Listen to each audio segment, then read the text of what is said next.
The time is Friday night, April 29th, 2016, the night I nearly took my life.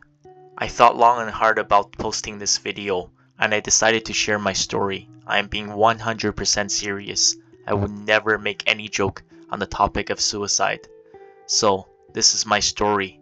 So, there has been a total of over 20 divorces in my family. Yes, over 20. My mom was divorced 6 times. My older sister twice. If you include my aunt, uncle, cousin, there's been at least 20, I would say 20 to 30. Nobody in my family can keep a marriage together. Maybe my family just cursed. So my childhood was a complete nightmare. So it was filled with, the Maury Show, Dr. Phil, Jerry Springer drama. I was abandoned at the age of 4 for over a year. I was sent away to a distant relative by my dad and my stepmom. Because at the time my younger half sister was being born, and nobody wanted to take care of me, so I was basically waiting to be sold. Chinese boys were extremely popular during the 1990s due to the one-child policy. I was only picked up by my mom and my uncle over a year later. So at the age of 12, that's when I moved to Canada. It was my mom's decision that she said sending me overseas to live with my dad and my stepmom will be the better option. But that's just the start of my nightmare. Just 2 years later, due to family disputes with child support between my dad, my stepmom, and my mom, I was forced to live on my own with minimal support, only from my mom's side. So I had to pick up a part-time job, first by working at McDonald's, then washing dishes for 2 years throughout high school. I would eat the leftovers every night just so I can survive, just so I can pay the bills and make rent. This is all 100% real. So this is the restaurant I worked at. It was Keystone Alley Cafe. The couple there was British. They were very nice to me. They have gone on to retirement since then, and the restaurant is now under a new leadership, under a different name. The abuse never stopped. I was forced to be circumcised, as I mentioned the previous week, at the age of 16, just before I turned 17. The pain following the procedure was unimaginable. I had this done back in Changchun, China.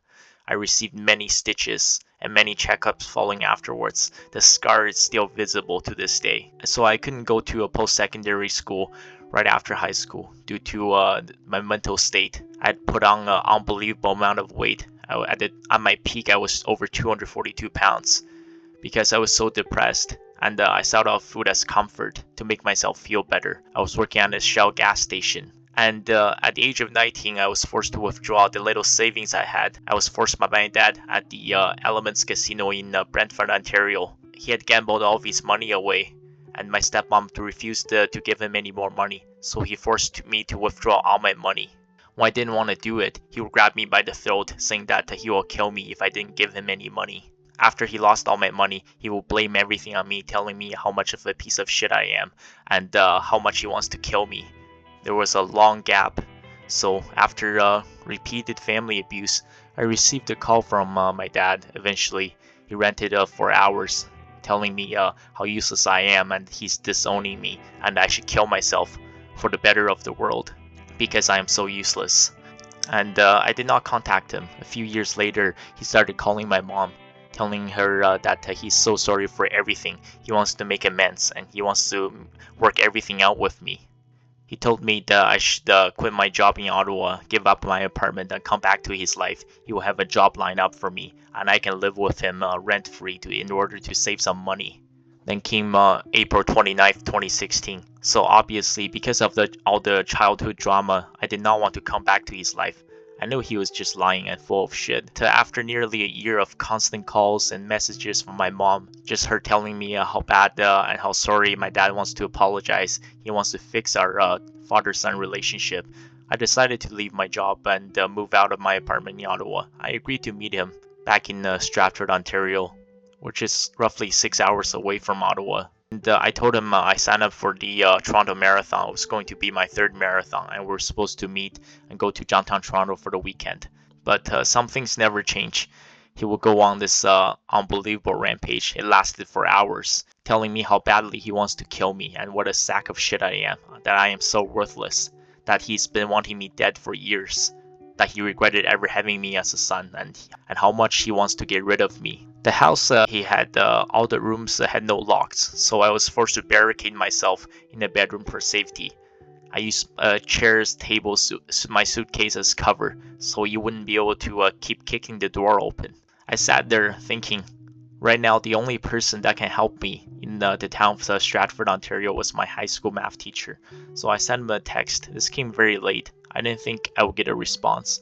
So I was up all night contemplating life and thinking that how I will take my own life, because I thought nothing is worth living anymore. What's the point of me being alive? And I thought I would go to the nearby Sobeys. This is their picture of their old location. And I thought maybe I'll just buy a bucket of bleach.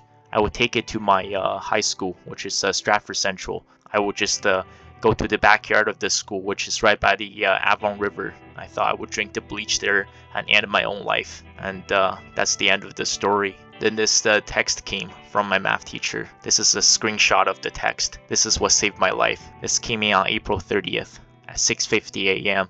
He replied that he said that he's actually driving to Toronto to Ryerson University to pick up his son for the end of the semester. So he agreed to take me there. This really saved my life. As soon as I received the text, I grabbed my suitcase. I tried to be as quiet as I can, but still woke up my dad. So I just ran for the exit. And he chased after me onto the driveway. But I knew I could outrun him because, I'm a marathon runner. And I knew there was a women's shelter just down the road. I ran a few hundred meters to the shelter and I banged on the door. I said, "Please let me in." I said, "My father wants to kill me." Then there's that photo you see in the thumbnail. This was taken around 40 kilometers. Or if you're into the imperial units, this is just before 25 miles in the 2016 Toronto Marathon. So afterwards, I was led into the shelter. I told the reception lady, I said, "Please call me a cab to my teacher's address. Then I will meet up with him." And he drove me to downtown Toronto. After 2 nights with zero sleep, I still wanted to run my race. And, I still ended up running a personal best. It wasn't as fast as I was hoping for, but I finished the race.